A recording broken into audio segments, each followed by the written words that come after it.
Action. All right, we get to Goodwill, and we got Sundays, and Sundays is Green Tag Day. Green Tag Day. All things with green tags are 99 cents. Nice. So you like that other shirt I have. This is very similar. Yeah, that's beautiful. Yeah, it's almost like iridescent though, isn't it? Yeah. But this one, I think, looks like a pajama top. And it is iridescent.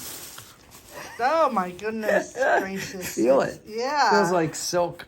I know it's not silk, but it feels like silk. Feels nice though. Feels really comfortable. Yeah. So there's like that one. And then you never know when you're gonna need a bright red shirt. I love red. Bright red shirt Yes, for that's red. Chinese New Year. Yeah. This will be my Chinese New Year shirt, which is soon, right? Yes. Year of the Rabbit. January 22nd. Those 99 cents, and then this was $4. Oh, there you go. I know, because the one that I have doesn't really stick to the.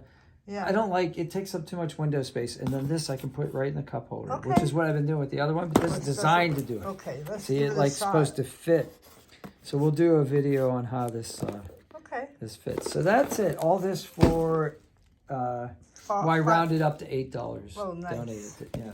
That's nice. Yay!